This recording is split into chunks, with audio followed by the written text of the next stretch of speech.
Welcome back. As you know, I am Eli, the computer guy, giving you your daily dose of the RARs so I can fund my project Silicon Dojo. SiliconDojo.com, free to end user technology education in Durham, North Carolina. We actually do hands-on classes. I'm on location in Durham today because we are doing a class on AI and web scraping tonight. If you're interested in attending the classes, please go to SiliconDojo.com to see what the current schedule is. If you'd like to support SiliconDojo.com, there is a donor box link down below. And with that, let's get into the roaring. So I was wondering how my current favorite TV show, current telenovela, The Ballad of Nexperia would end. And I thought it might end like Lost, where you get to the end of it and you're like, what the hell does that mean? And then I got a little concerned that it might be like Longmire, where I got about halfway through the series and then it just got really sick and depressing and I stopped watching it. Well, in fact, The Ballad of Nexperia apparently is ending the way Battlestar Galactica ended, where you just sit there and you're like, they became potato farmers. They went through all of that. We followed them through all of that, and they became potato farmers. I mean, it is an end. They did end the story. Not in a way that I expected either. So anyways, I've been talking about Nexperia for a while now. Basically, the Dutch government in the Netherlands, they seized the headquarters of Nexperia back at the end of September.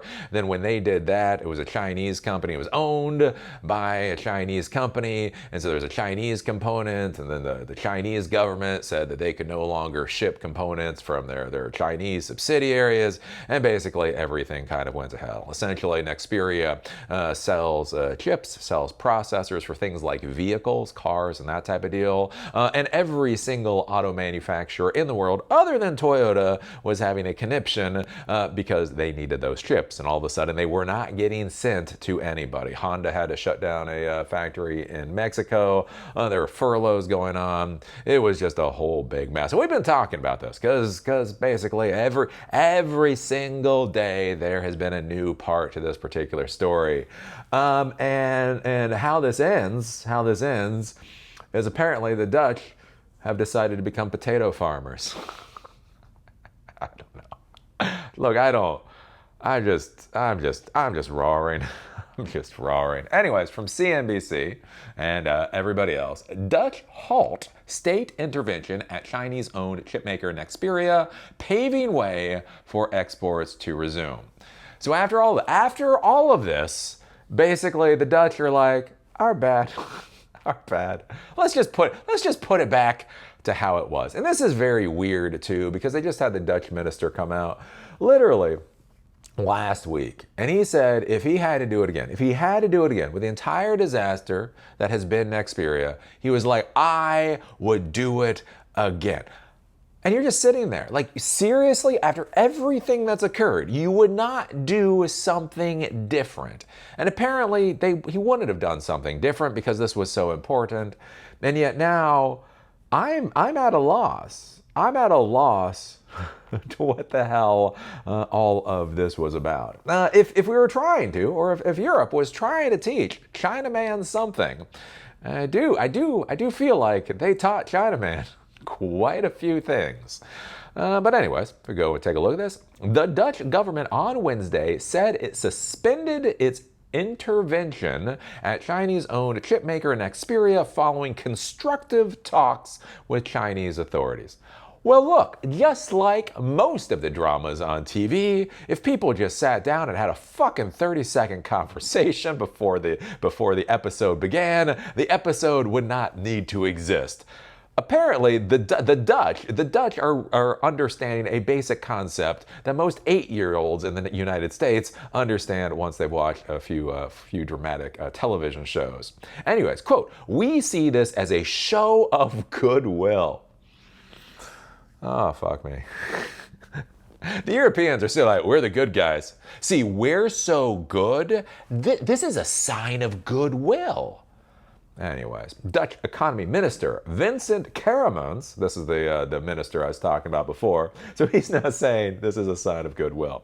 In a statement posted on social media X, in a separate letter to Parliament, Karaman said it had become clear Beijing now appeared to be permitting companies from European and other countries to export Nexperia chips, adding that, quote, "This is an important step." So basically what we're seeing here is that the Europeans are still pretending to be in control. Oh, dear Karamans. Oh, dear Karamans. Do you actually believe anybody thinks you have a fucking nutsack? That would be incorrect. I think we all agree you're as smooth as a fucking Ken doll. Anyways, the development appears to bring an end to a bitter dispute between the Netherlands and China, one that had prompted global automotive groups to raise the alarm over a worsening chip shortage. I do think this is interesting too, the idea that this brings an end to the dispute. This may bring an end to this particular argument. I do not think this is going to bring an end to the frustrations. The Dutch Economic Affairs Ministry said the country considered it to be, quote, "the right moment to take a constructive step." Hey, yeah, you know how we almost destroyed the entire global economy? Yeah, maybe now is the time to step back from that. Anyways, by suspending the order under the so-called Goods Availability Act, it added that it would continue to hold talks with Chinese authorities over the coming weeks. European Union trade chief on Wednesday welcomed the Dutch government's decision to suspend its intervention at Nexperia, saying the move will help to stabilize strategic supply chains. Quote, "Continued constructive engagement with partners remains essential to securing reliable global flows. I stay in close contact with all my counterparts," he said in a post on X. I do also think this is an interesting thing with that whole Europe question. So I was doing a video the other day, and I was talking about the whole idea that calling Europe Europe is a bit like calling Africa Africa. It's very weird, right? When I say anything about Africa, right, everybody talks about how much I'm an ignorant, stupid American. Africa is, I don't know, 5 countries or something. Anyway, there's a lot of countries down there. You can't really say Africa, right? Saying Africa, whatever. The curious thing, though, is when you say Europe, for some reason saying Europe is good and it's intelligent, but saying Africa is dumb and stupid. And one of the things I've talked about for a while is realistically, Europe is a hell of a lot closer to Africa than it is the United States, right? Basically, where they're all individual countries, right? They've got trade treaties and immigration treaties. They've got the whole Eurozone thing going on where they're using the same currency, but they are different countries with prime ministers and parliaments and their own trade negotiations and all of that kind of thing. And I think one of the interesting things to be thinking about this with Europe and the disaster of deglobalization, what's going on right now, is what happens as more and more of the European politicians essentially feel forced to pretend to be strong against China. And so all of a sudden, you do not have a European force against China. You have a Netherlands force and a French force and a German, right? The Germans have talked about de-risking with China, right? All of these individual countries. And what happens in this politically charged environment where you have a big push by the politicians to deglobalize, de-risk, whatever the fuck it is you want to call it. But they're all kind of sort of doing their own things, and they're doing it for the best value for their population. And their population is not the European population. Their population is the Germans and the Greeks and the Portuguese and the Spanish and the whole 9 yards. What happens when all of these different countries start trying to take their own actions vis-a-vis China? What a cluster will that be? Again, the interesting thing here is that it's not really that Europe sees Nexperia, it's the fucking Netherlands sees Nexperia. And so when we talk about the Netherlands, like, this isn't France, this isn't Germany, right? This isn't even Italy or Spain. This is fucking Netherlands. It would be like, imagine if Rhode Island tried to go mano a mano with China, right? there'd be some issues here in the United States. But that's basically the equivalent of what was going on for the Europeans. And so it'll be interesting to see basically how all of this moves forward, especially with the European bloc and with all of these political times. And so that's the big thing, right? If you're a CTO, if you're a CIO, understanding like what is your risk mitigation scheme for things like vendors and supplies, right? Do you know where the components come from? Not necessarily from a hacking perspective or that type of thing. But basically, again, if one fucking minister in one pissant piece of shit country half the world away decides that he's gonna pretend that he has a ball sack today, how is that going to affect you? I mean, think about this.